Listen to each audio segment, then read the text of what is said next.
அவர் அண்ணாமலை அவர்கள் வந்து பிஜேபி தலைவர் ஆனதுக்கு அப்புறம் அவரோட சொத்து மதிப்பு ஏறி இருக்கு, அதிகரிச்சிருக்கு அப்படிலாம் சொல்றாங்கல்ல.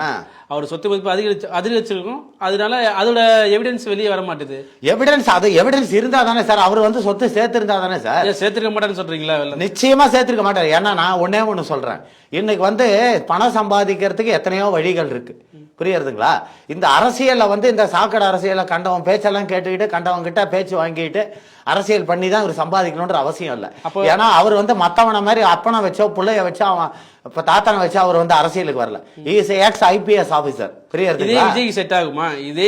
இல்ல இது கேளுங்க, அந்த ஐபிஎஸ்ல கர்நாடகால 1008 ஐடி கம்பெனிஸ் இருக்கு.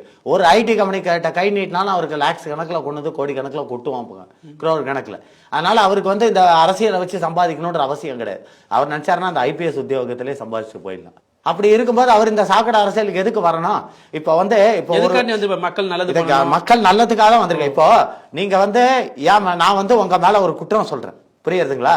நாளைக்கு நான் வந்து அந்த பதவியில உக்காந்துட்டு நான் தப்பு செஞ்சா நீங்க கேக்குறீங்களா இல்லையோ, பொதுமக்கள் கேட்குமா கேட்காதா?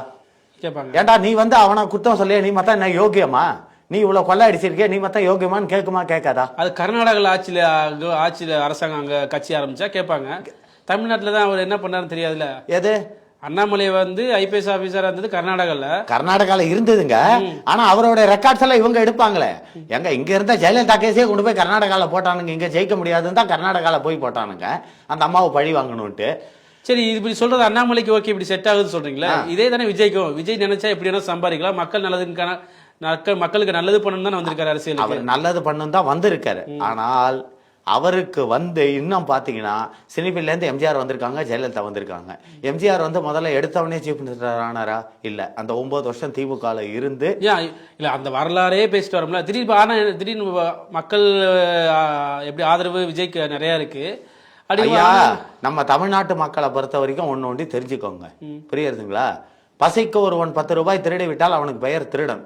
கரை வெட்டி கட்டி கொண்டு கோடி கோடியா கொள்ளை எடுத்தால் அவனுக்கு பேர் தலைவன், தெய்வம், புரியுறதுங்களா? இவங்க வந்து ஒன்னா ஒரு தெருவுல ஒரு பிரச்சனை, ஒரு ஊர்ல ஒரு பிரச்சனைனா போய் எவனாவது எம்எல்ஏ வீட்டு வாசல்லையா இல்ல கவுன்சிலர் வீட்டு வாசல்லையா நிக்கிறானா? இல்ல ரோட்ல வந்து பஸ்ஸை தான் மறைப்பான மாலு. ஏன் அவன் வீட்டு வாசல்ல போய் இவன் நிக்க மாட்டேங்கிறான்? என்ன காரணம்னு எடுத்தவனே அவன் முதல் கேள்வி ஒண்ணுதான் கேட்பான், சும்மாவா எனக்கு ஓட்டு போட்ட? 2000 வாங்கி தான் ஓட்டு போட்டேன்னு. புரியுறதுங்களா? அதனால பப்ளிக் வந்து ரொம்பவும் பிரில்லியன்ட். அதனால தான் இங்க வந்து அரசியல்ல வந்து பப்ளிக்கை பொறுத்த வரைக்கும் அதுக்கு சில குரூப்புகள் இருக்கு. இந்த குவார்டர் பிரியாணி கொடுத்தாலே போதும் தலைவன் தெய்வம்னு ஓடுற குரூப் இருக்கு.